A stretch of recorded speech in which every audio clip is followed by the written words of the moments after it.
افسانه‌های جالب، قصه‌های رنگین، دلیری و چالاکی قهرمان‌های افسانه‌های خلق تاجیک در برنامه خواب شیرین برای بچه‌های عزیز و شیرین از رادیوی تاجیکستان.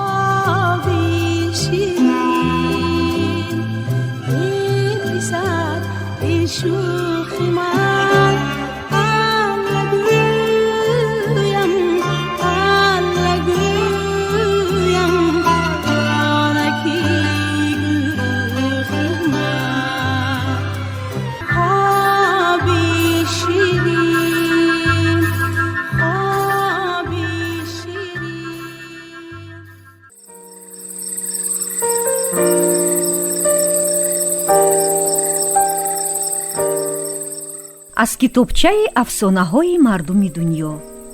афсонаи форсӣ хари беақл ва шери рӯбоҳ. буд набуд ҷангале буд ва дар ин ҷангал шеру рӯбоҳе буданд. рӯзе шер ба рӯбоҳ гуфт: раву бароям ҷондоре биёр, то гуруснагиро рафт кунам. рӯбоҳ рафту харро дид. ба хар гуфт: шер ба ҷои худ дар ҷангал шоҳи нав таъин кардани аст. бигзор ин мансаб насиби ту бошад. биё назди шер равем. ҳамин ки хару рӯбоҳ наздики шер расиданд, шоҳи ҷангал бар сари хар тохт ва гӯшҳояшро барканд. хар бо азобе фирор кард. шер ба рӯбоҳ гуфт: рав, ин хари аблаҳро биёр.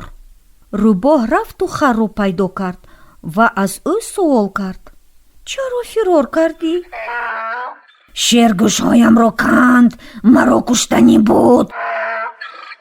гуфт хар: на, ӯ туро месанҷид. гӯшҳоятро барои он канд ки тоҷи шоҳӣ ба сарат мувофиқ ояд. ба ҳила шурӯъ кард рӯбоҳ. хар ба найранги рӯбоҳ афтод ва гуфт: рост, гӯшҳоям ба пӯшидани тоҷ халал мерасонад. биё равем. вақте ки наздик расиданд, боз шер ҳуҷум карду ин навбат думи харро канд. хар ҷуфтак заду гӯрехт.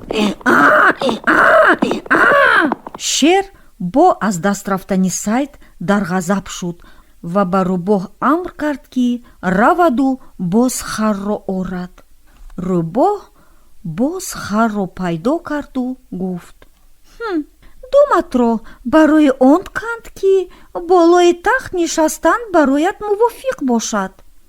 хар ба худ андешид. гуфтаи рӯбоҳ дуруст буд. боз ба назди шер баргаштанд. шоҳи ҷангал ғуриду ин дафъа раги гардани харро канду ба рӯбоҳ гуфт: мағзи сарвадилу ҷигарашро бароям омода кун. рӯбоҳ рафту мағзи харро худ бихӯрду боқиро назди шер гузошт.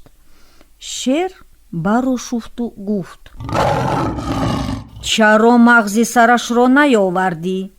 рӯбоҳ таъзим карду ҷавоб дод: муҳтарам шер, агар ин хар дар сараш мағзе медошт, баъди 2 бор ҳадафи ҳамла қарор гирифтан, маротибаи сеюм ба назди ту намеомад.